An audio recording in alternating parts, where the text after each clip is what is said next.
IG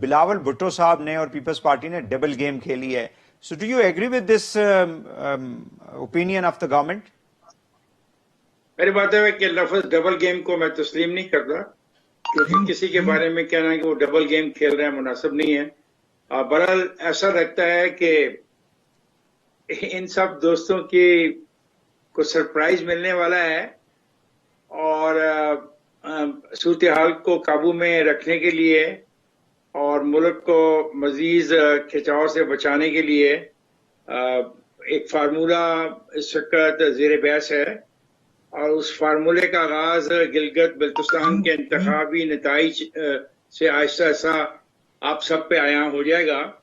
اور صاف ظاہر ہے کہ کوئی بھی جو فریق ہے وہ سالمیت کے خلاف نہیں ہو سکتا، وہ اسٹیٹ کے خلاف نہیں ہو سکتا، اور ان کی خواہش یہ ہوگی کہ عوامی جو کھچاؤ بڑھ رہا ہے یہ کم ہو، اور جہاں پہ گورننس فارمولہ کیا ہے افتخار صاحب، اگر آپ کائنڈلی تھوڑا سا عوام کو بتا دیں؟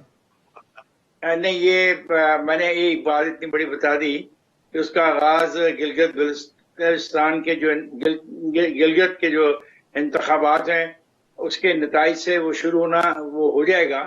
اور کوئی برا نہیں ہے، مطلب اگر کوئی ایسا کنسنسس ہو جاتا ہے جس میں تمام متحارب دھڑے اور فریق بیٹھ جاتے ہیں اور بیٹھ کے کچھ ایسی باتیں طے کر لیتے ہیں جو نئے رولز آف گیم ہوں، کوئی بری بات نہیں ہے.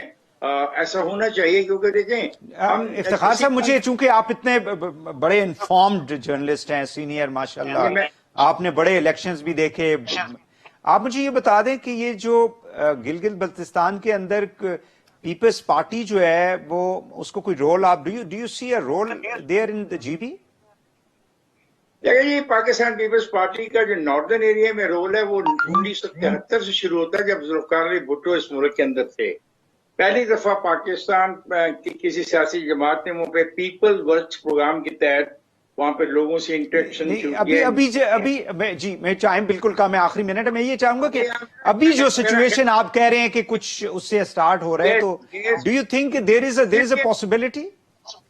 اسی لیے تو بلاول وہاں پہ جا کے بیٹھ گئے ہیں.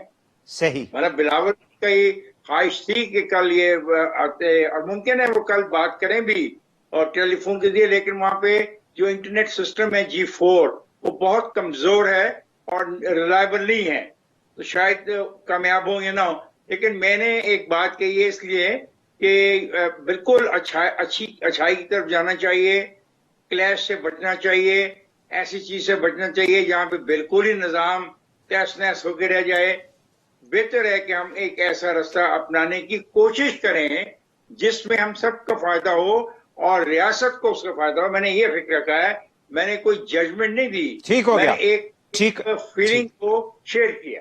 بہت شکریہ آپ کا افتخار احمد صاحب، جنرل ریٹائرڈ اعجاز اعوان صاحب، آپ کا بہت بہت شکریہ جی، آپ نے ہمیں جوائن کیا پروگرام میں. کامل علی آغا صاحب، آپ کا بہت شکریہ، آپ نے ٹائم نکالا پروگرام میں شمولیت کی. ناظرین، آج کے لیے اتنا ہی. وحید حسین کو پروگرام سے اجازت دیجیے، اللہ حافظ.